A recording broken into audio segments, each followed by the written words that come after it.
Judul Hantu Werkwell. Di sebuah desa, anak-anak kecil selalu diperingatkan agar tidak pernah lewat sebuah jalan yang disebut kebun bambu. Tempatnya sangat luas dan tentu saja dipenuhi oleh pohon bambu yang sangat lebat. Ketika petang, kebun bambu sangat gelap, mencekam, dan mengerikan. Lokasi kebun bambu sendiri bisa dikatakan hanya berjarak beberapa meter dari pemakaman kampung. Disinilah biasanya seringkali terdengar bahwa ada makhluk lain yang senantiasa menjaga tempat ini. Warga kampung memanggil namanya dengan hantu Werkwell.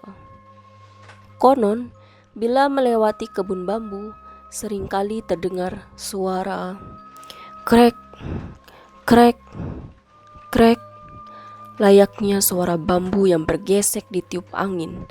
Maka disarankan untuk segera lari dari tempat itu, karena suara itu adalah pertanda bahwa tidak jauh dari sana ada hantu Werkwell yang sudah mengamati.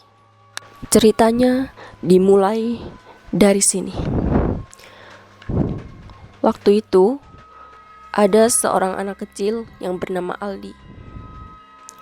Aldi ngaji di sebuah pondok pesantren baru, TPQ. Banyak anak-anak desa yang dipaksa untuk menimba ilmu di pondok itu. Meski hanya sebatas belajar mengaji, sejujurnya Andi gak mau ngaji di sana. Bukan karena apa-apa, namun karena tempatnya harus melewati area pemakaman dan tentu saja kebun bambu. Aldi berangkat sesudah maghrib, dan sialnya waktu itu cuma ada 3 anak yang pergi mengaji, yang lain kebetulan tidak bisa ikut. Sebut saja Aldi, Udin, dan Jamal. Mereka berangkat bersama-sama. Sebenarnya sebelum Isya seharusnya mereka sudah pulang.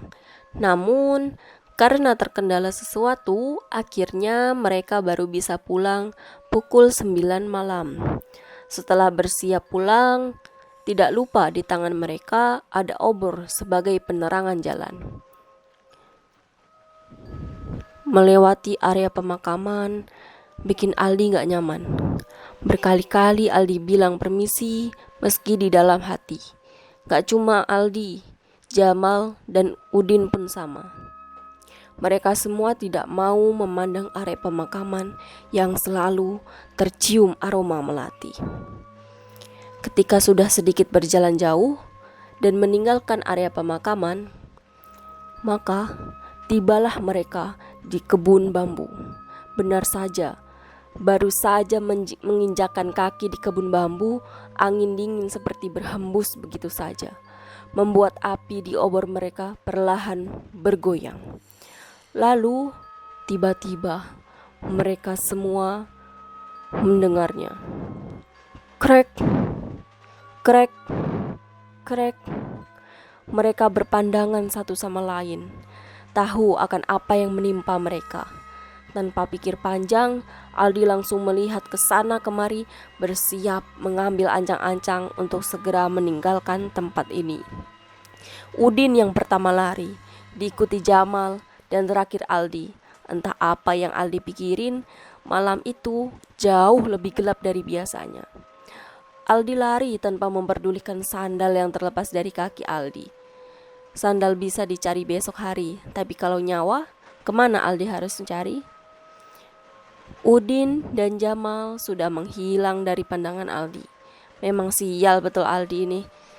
Karena Aldi yang paling kecil saat itu, langkah kaki Aldi gak selebar mereka berdua. Belum juga Aldi memikirkan itu, tiba-tiba kaki Aldi terperosok masuk saat tersandung sulur-sulur bambu yang gak Aldi lihat di depan Aldi. Sontak Aldi terjatuh dengan wajah menghantam tanah. Keras sekali sampai kening Aldi sakit. Lalu suara itu kembali lagi. Krek, krek, krek. Dan benar saja, belum Aldi berdiri, di depan Aldi melihat makhluk kecil, tingginya gak lebih dari anjing milik tetangganya. Mungkin seukuran ayam kampung. Matanya merah menyala di tengah kegelapan. Kepalanya benar-benar menyerupai monyet lengkap dengan taringnya. Ketika makhluk itu bersuara, krek, krek, krek di depan Aldi. Tidak ada pergerakan di antara mereka berdua. Sementara Aldi terus melihat makhluk itu terpaku dengan sosok yang asing dan mengundang penasaran. Yang Aldi dengar dari cerita tentang hantu ini adalah hantu ini biasanya menggelitik korbannya hingga tewas. Itulah sebabnya korbannya meninggal dengan mata dan mulut terbuka. Namun, yang gak Aldi tahu adalah proses bagaimana makhluk ini menggelitik korbannya. Dan ada lagi yang pernah Aldi dengar dari makhluk ini. Meski kakinya bersirip seperti bebek, namun ketika berlari, makhluk ini cepatnya bukan main. Bahkan mustahil bisa selamat dari kejaran Wergoel. Hanya ada satu cara yang bisa menyelamatkan diri dari cengkeraman Wergoel, yaitu dahan pisang. Wergoel sangat takut dengan suara cambuk yang keras, dan suara cambuk bisa dihasilkan dari dahan pisang yang diinjak sampai membentuk sulur meliuk.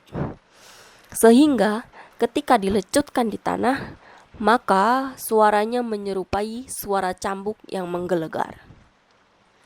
Sayangnya tidak ada kebun pisang di area kebun bambu. Hanya dahan dan sulur bambu yang mustahil bisa menghasilkan suara menyerupai cambuk. Jadi Aldi pun hanya terpaku mematung melihat makhluk itu yang hanya berdiri seperti menunggu reaksi Aldi. Pasrah, itu yang dulu Aldi pikirin. Sampai Aldi mendengar suara cambuk dilecutkan dari jauh. Rupanya itu Udin dan Jamal. Mereka kembali dan berlari menuju Aldi sembari menghentakkan cambuk dari dahan pohon pisang. Seketika itu Aldi bisa lihat makhluk itu berlari cepat sekali, menghilang di sela-sela bambu yang bertebaran di kebun itu. Rupanya Udin dan Jamal tidak meninggalkan Aldi.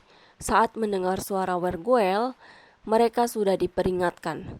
Karena Wergoel biasanya hanya mengejar satu orang yang paling lambat. Wergoel tidak pernah bisa menyerang lebih dari satu kali. Dan untuk itulah, yang pertama kali mereka lakukan adalah mencari pohon pisang. Karena mereka tahu gak bakal bisa lari secepat mereka. Malam itu menjadi kenangan bagi mereka bertiga. Ada satu hal lagi yang bakal gue jelasin. Konon, menurut kabar, kemunculan Wergoel biasanya menjadi pertanda. Bukan pertanda baik ataupun buruk, melainkan pertanda bahwa tidak jauh dari tempat suara Wergoel sesungguhnya ada makhluk yang lebih mengerikan tengah mengamati. Siapa itu? Wewe Gombel.